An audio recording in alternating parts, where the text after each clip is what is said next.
Yer sətin relyefi, endogen proses və relyeflərin olan sualların hansılarda yaza bilmədiklərin?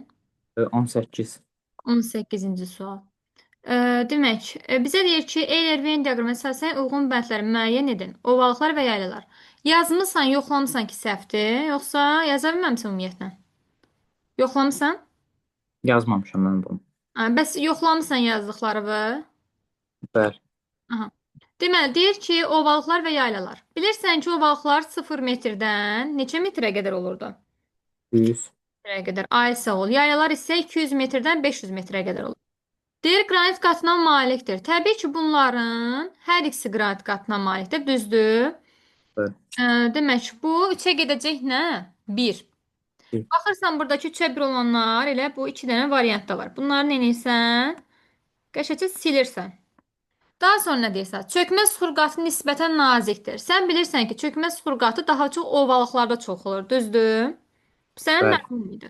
Bəli, çökmə suxur qatı ovalıqlarda qalın idi deyə ovalıqlarda neft qaz ehtiyatları, yəni yanar faydalı qazıntılar, çökmə mənşəli suxurlar geniş yayılmışdı.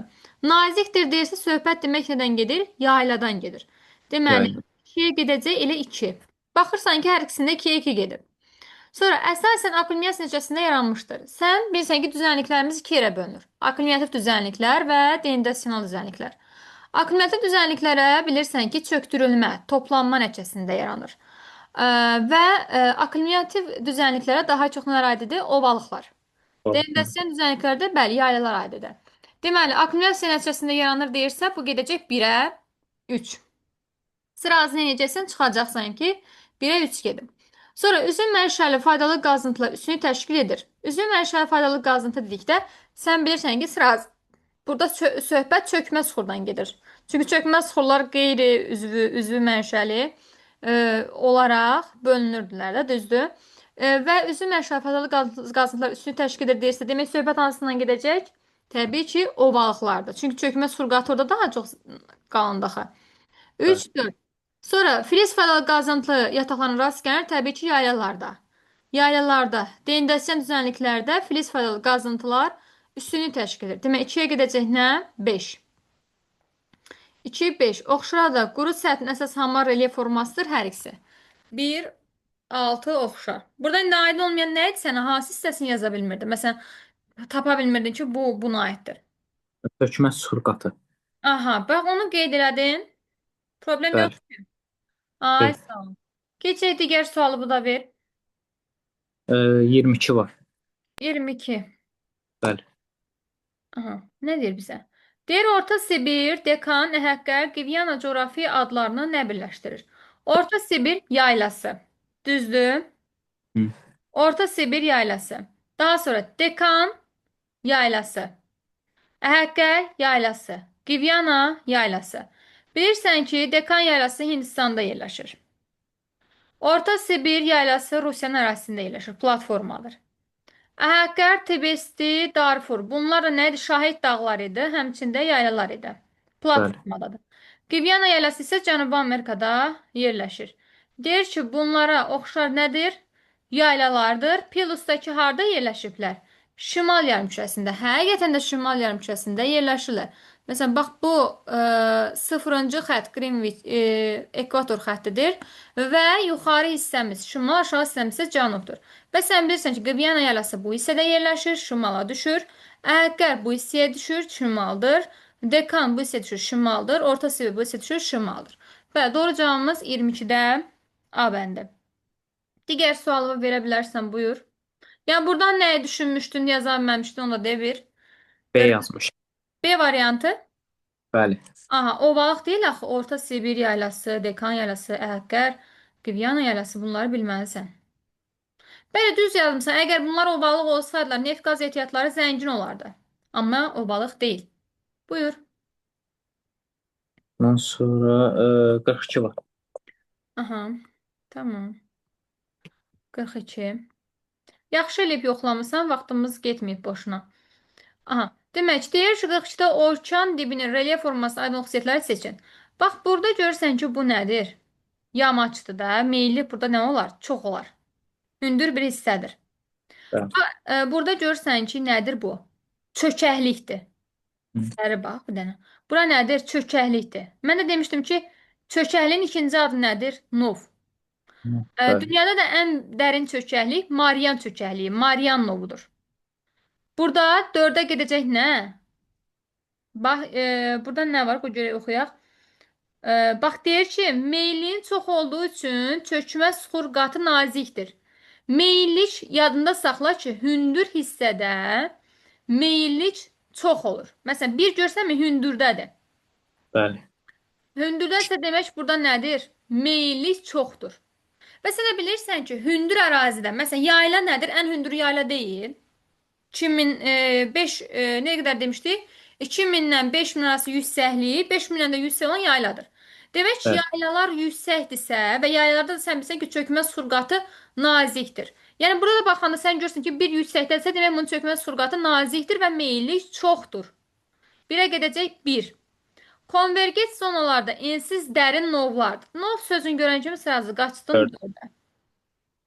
Bəli, konvergent sərhəddir. Yəni toqquşma sərhədi, subduksiya zonasıdır.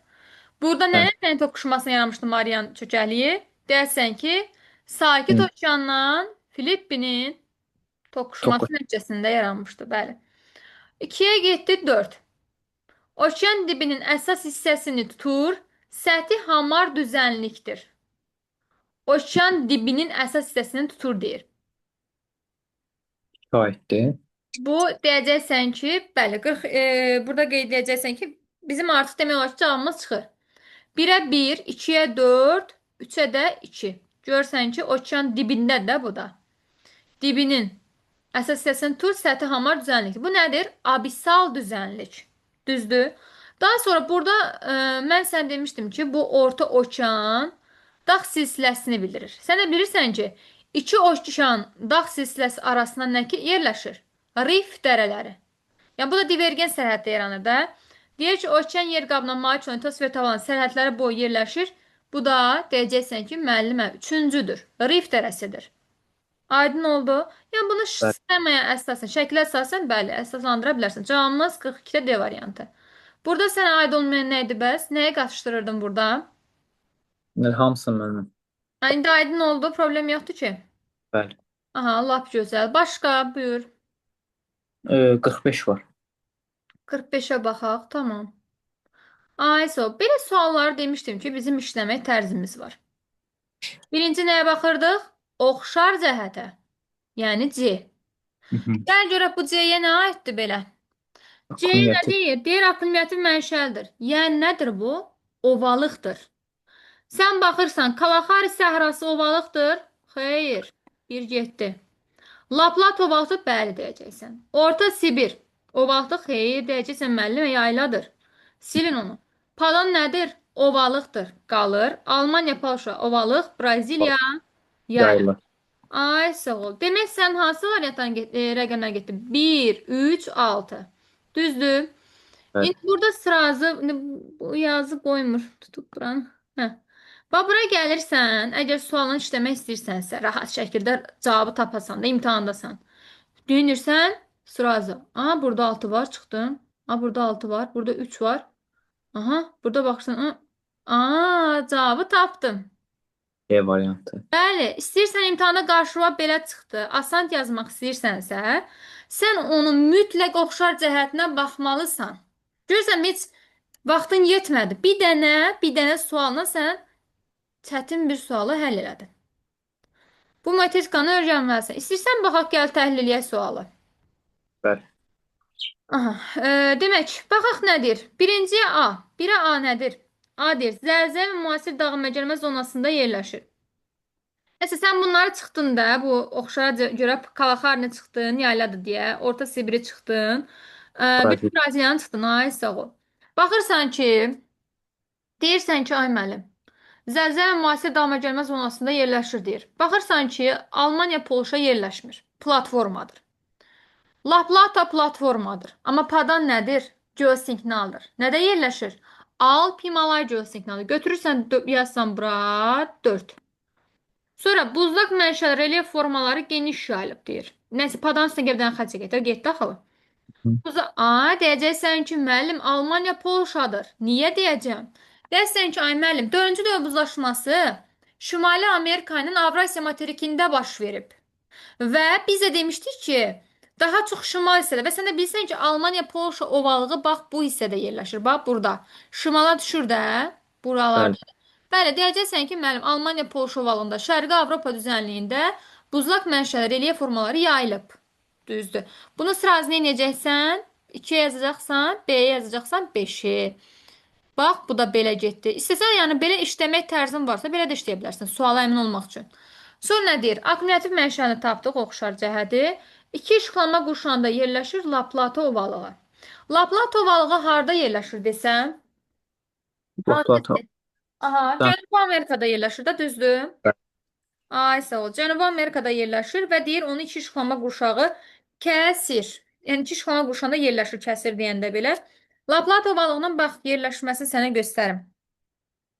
Bax, bura düşür. Gördünmü bura? Demək, bax, Laplato ovalığı nəyə düşüb? Cənub tropikinə, yəni tropik işıqlanma qurşağı. Cənub tropik işıqlanma qurşaqlarımız var da bizim yadıma düşür. Bəli. Tropik, şimal mülayim 30-60 arası. 60-da şimal qütb. Bax, şimal qütb, şimal mülayim, tropik, cənub mülayim, cənub qütb. Demək nədədir? Tropikdə və cənub mülayim işıqlanma qurşağında. Aydındır. Nəsə qaranlıq qalan hissə. Bir. Lap gözəl. Sonra Eee, 51 var müəllimə. aha, 51. Mhm. Nə deyir burada? Deyir cədvələ əsasən Mitchell. Mitchell bilirsən ki, Apalaç dağlarının ən hündür zirvəsidir. Apalaç dağları hansı faydalı qazıntıya görə seçilirdi? Deyəcəksən ki, müəllimə, daş kömür ehtiyatına görə zəngin idi. Yəni ABŞ-ın əsas daş kömür ehtiyatı Apalaç dağlarındaydı. Deyəcəm ki, bəs Apalaç dağları necə dağdır? Deyəcəksən ki, qədim dağdır. Paleozerasında yaranmışdır. Mitchell zirvəsinə aid olduğu dağ sistemi və verilmiş zirvələrin yerləşdiyi dağ sisteminə oxşar əlamətlər müəyyən edin.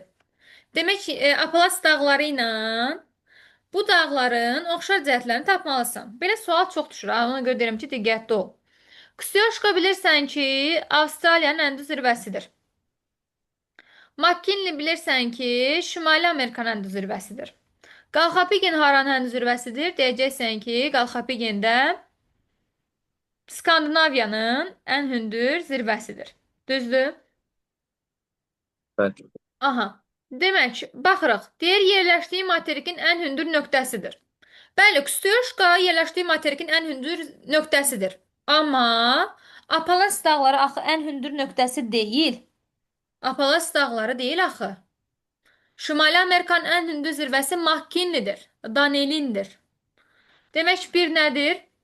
Yanlış. Yanlışdır. Bəli. Birinin üstünə xətt çəkəcəksən. Düzdür, bu Kostyoşkaya aiddir, amma Metçeldən ortaq cəhət deyil, oxşar cəhət deyil. Daş kömür yatağı yayılmışdır. Bəli, hər ikisində daş kömür yatağı var. Ki demək oxşardır. Burada gəl variantlarımızı da silək. Birlərimiz getdi.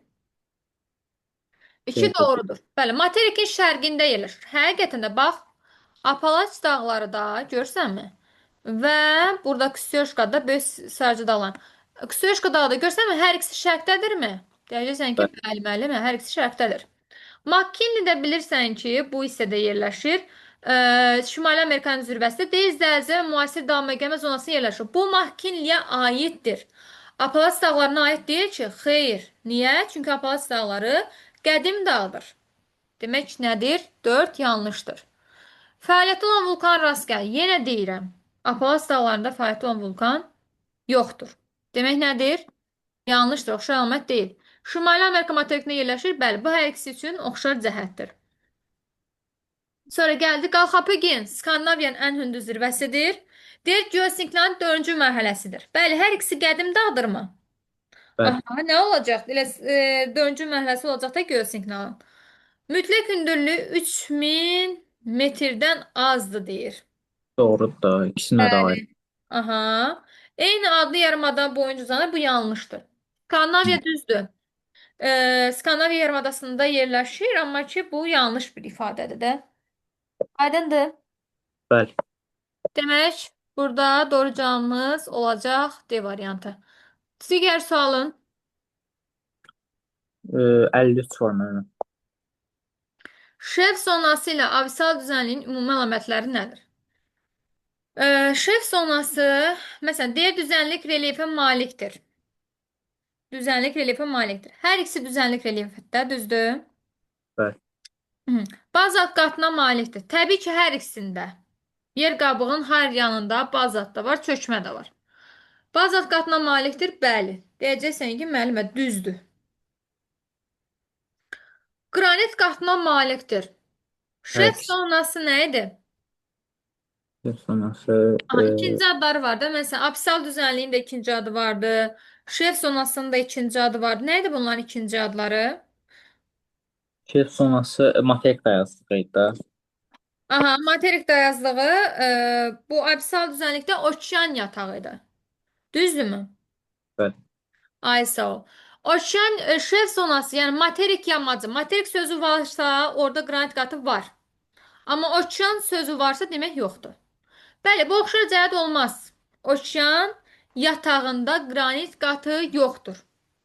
Okean tipli yer qabığına malikdir. Bu da oxşar cəhət deyil. Düzdür? Bəli. Çökmə sıxır qatı var hamısında. Dediyim kimi yer qabığının hamısında bazalt da var, çökmə də var. Sadəcə qranit materik də var, okeanda yoxdur. Doğru cavabımız 1, 2, 5. Başqa sualın? Xeyr. Yoxdur, Yoxdur müəllimə. qurtardı burada. Aha, keçək eksogen amillərə, düzdür? Hı -hı. Buyur, sualımı ver. 12 var müəllimə. 12. Deyir, kanyonların əmələ gəlməsi üçün zəruri olan şərait nədir? Deməli, kanyonlardan danışsaq, dedik ki, ən böyük kanyon harda yerləşir? Dünyanın ən böyük kanyonu hardadır? Böyük kanyon. Ayso, kanyonumuz hardadır? Dünyanın ən böyük kanyonu. Şimali Şimali Amerikada. Amerikada, aha. Harda yerləşir Şimali Amerikada? Deyəcəksən ki, kanyonlar, asan yulan suxurlar olan ərazidə olur. Asan yulan suxurlarımız haradır? Hansı nələrdir? Deyəcəksən ki, müəllimə, əhəngdaşı, dolomit, gips, bunlar asan yulan suxurlardır deyə həmin ərazidə kanyonlar əmələ gəlir. Aha. Bu kanyonlar əsasən Colorado, Kolumbiya çayları üzərindədir. Colorado platosunda böyük kanyonlar adlandırılan kanyon var. Yəni dünyanın ən böyük kanyonudur. Aydındır? Bəli. Mhm. Deməli, nə olacaq cavabımız burada? Deyəcəksən ki, relyefin çox meyilliyi və asan yulan suxuların üstünü təşkil etməsidir. Cavabımız nə olacaq 12-dən? B variantı, düzdür? B variantı. Relyefin çox meyilliyi və məsələn deyəcəksən ki, daimi axarlı çayların olduğu yerdə, meylin olduğu yerlərdə və asan yola sıxılan olduğu yerdə kanyonlar yaranır.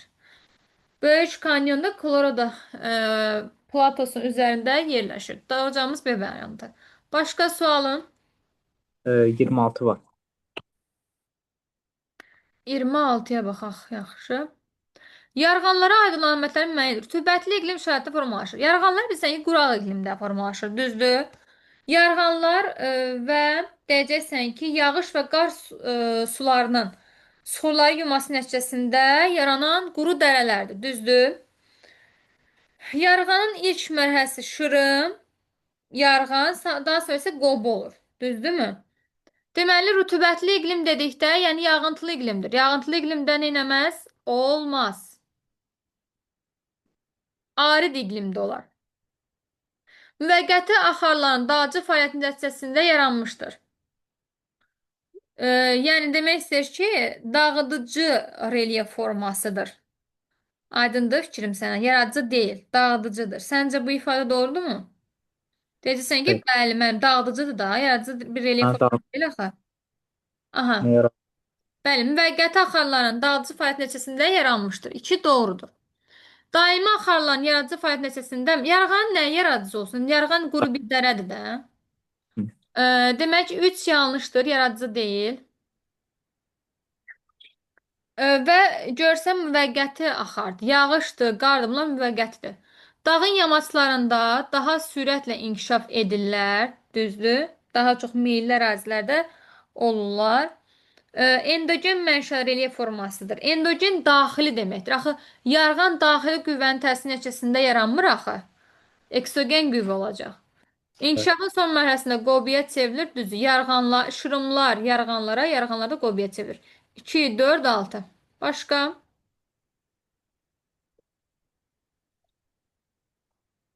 37 var. 37-yə baxaq. Aşınma, akkumlyasiya, denudasiya və eroziya prosesi ümumi əlamətləri nədir? Aşınma, yəni ki, suxurların parçalanması, dağılması deməkdir. Və bilirdik ki, 3 dənə növ vardır. Fiziki aşınma, kimyəvi aşınma, üzvü aşınma. Akkumlyasiya isə suxurların toplanılması, çöktürülməsi, yəni yaradıcı bir relyef formasıdır. Onun da iki dənə növü var da, alüvyal, polivyal. Alüvyal daimi axarlı çayların yaratdığı çöküntülər idi. Polivyal da isə müvəqqəti axarlı çayların yaratdığı çöküntülər idi. Denudasiya isə demişdi ki, əsasən nə demək idi? Parçalanma, dağılma, Tamam. bir yerdən başqa yerə aparılma demək idi. Denudasiya isə əsasən yaylalarda olurdu. Eroziya da bilsən də dağılma deməkdir.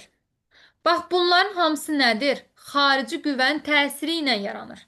Aşınma da xaricidir, akkumlyasiya da, denudasiya da, eroziya da. Bunların hamısı xarici qüvvələrdir.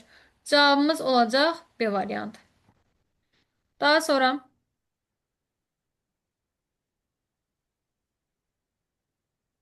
42 var. 42. Dördüncü dövrü uzlaşmasının əmələ gətirdiyi relyef formaları daha geniş halda var. Bunu bayaq da dedim. Dördüncü dövrü uzlaşmasının baş verdiyi ərazilər şimal yarımkürəsində yerləşən Şimali Amerika və Avrasiya materikidir. Onların da şimal hissəsidir. Məsələn, Qərbi Sibir bəli ola bilər, şimalda yerləşir. Daha sonra nədir? Böyük düzənlik bax burada yerləşir. Bir də Orinoco. Axı Orinoco ovalığı Cənubi Amerikadadır. Olmaz. Nə yanlışdır, düzdür? Mesopotamiya ovalı. Bu da cənubda yerləşir də, bu da olmaz axı. Aşağıya düşür. Cənub deyəndə ki, aşağıdadır. Sənə şimala yaxın olmalıdır. Sonra baxıram yenə. Görürəm ki, Hind-Qanq ovalı da aşağıdadırmı? Aşağıdadır. Xəzəryanı ovalı yuxarıdadır. Şərqi Avropa düzənliyi Turan ovalığı yazıb. Baxıram ki, bunların hansı daha yuxarıdadır. Bəli, mərkəzi düzənlik yuxarı. Bax, buradır mərkəzi düzənlik, göllər ətrafı. Şərqi Avropa düzənliyi buradadır. Bunlar daha yuxarıdadır. Aydın oldu fikrim sənə. Bəli. Cavabımız E bəndi. Başqa? 52. 52. Nə deyir burada görə? Deyir morfoskulptur. Morfostruktur deyəndə endogen amillər, morfoskulptur deyəndə eksogen amillər, yəni xarici amillər. Baxırsan, vulkanın krateri, vulkanın özü daxildə baş verən prosesdir. Ona görə nədir bu? Endogendir. Kanyonlar. Kanyonlar deyəcəksən ki, eksogendir müəllimə. Barxanlar, duyumlar eksogendir, xarici qüvvədir. Küləyin təsiri nəticəsində yaranır. Yarğanlar və qobular, bu da yağış, qar, buzlağın nəticəsi yağışdır. Qar sularının, suxurların yuyulması nəticəsi xaricdə baş verir. Amma okean novu dərinlikdə baş verir. Yəni ki, litosfer tavalarının sərhədləri nəticəsində, toqquşması nəticəsində yaranır. Deyir məndən morfoskulpturlar seçməyimi istəyirsə, demək burada endogen eksogenləri istəyir də məndən, düzdür? Morfoskulptur. 2-dir, 3-dür, 5-dir. Aydındır? Əgər Bəli. morfostruktur desəydi, yəni daxili amillər desəydi 1 və 4 olacaqdı. Başqa? Başqa yox. Hı -hı. Gözlə bircə dəqiqə. Bunu dayandırım, sınağımıza baxaq.